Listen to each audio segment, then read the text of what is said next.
Al presentar el libro, Víctimas sin Mordaza, el impacto del sistema interamericano en la justicia transicional en Latinoamérica, el presidente de la Comisión de Derechos Humanos del Distrito Federal, Emilio Álvarez y Casa Longoria,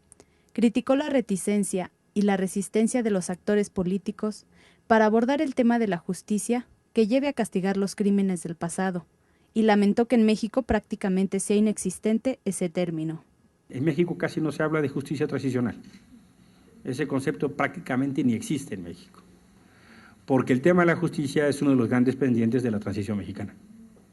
Primero, no solo porque no se reconoce el pasado, menos se reconoce que eso es presente.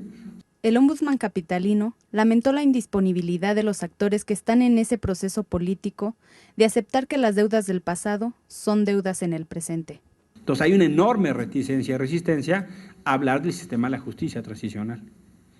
porque justamente uno de los grandes cuellos de botella de nuestra transición es el tema de la justicia, no solo por la impunidad, sino por la concepción que en el mejor de los casos es decimonónica, ¿no? de cómo funciona o cómo no funciona la justicia y sus aparatos. Y México tiene ese enorme dilema. El conjunto de instituciones en las que menos creen las y los mexicanos son en las que diseñan las leyes y las que las aplican. O sea, no creemos en la policía, no creemos en los partidos políticos, en los senadores, en los diputados, que son los que hacen las leyes, y no creemos en los policías y los jueces, que son los que las aplican.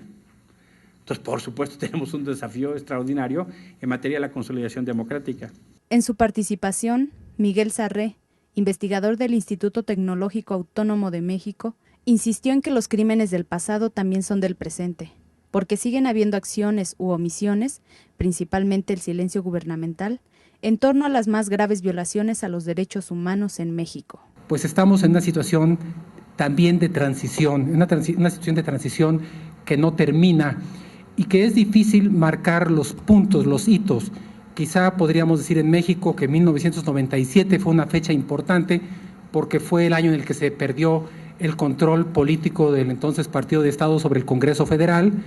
que el 2000 fue importante porque hubo un cambio en el Ejecutivo Federal, que el 2008 puede ser importante porque puede ser que tengamos por primera vez en México un debido proceso penal asegurado, garantizado en la Constitución,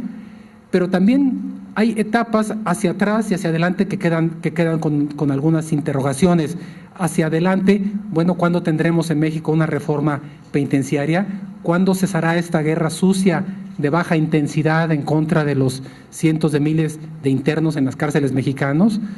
¿Y cuándo tendremos un debido proceso en materia migratoria en México? ¿Cuándo los más de 200,000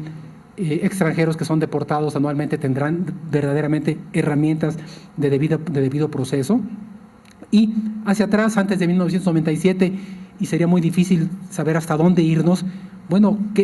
¿cuál fue la situación en México comparada con la de estos países que vivieron una guerra sucia, mucho más, guerras sucias o guerras internas, mucho más intensas, mucho más definidas y acotadas que nuestro México? Por su parte, el director ejecutivo de la Fundación para el Debido Proceso Legal, Eduardo Bertoni, apuntó que en Latinoamérica la impunidad aún persiste, y no solo en hechos ocurridos en el pasado. Y alguna vinculación con un tema que me ha venido preocupando desde hace muchos años y que me sigue preocupando, que tiene que ver con el ejercicio de la libertad de expresión, el ejercicio de la libertad de prensa y lo que están sufriendo muchos periodistas de investigación, sobre todo en ciertas zonas de conflicto con el narcotráfico o que investigan corrupción en México, y que sus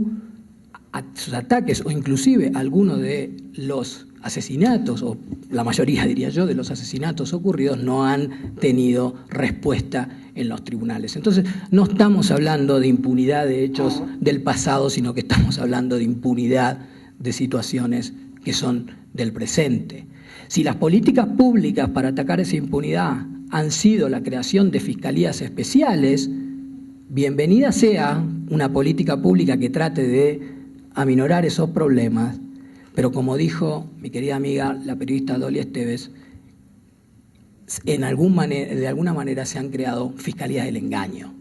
Finalmente, la directora de incidencia del Centro por los Derechos Reproductivos en Nueva York, Jimena Andino Ibáñez, aseveró que la consolidación democrática en los países latinoamericanos implica necesariamente remediar las violaciones a los derechos humanos del pasado. Y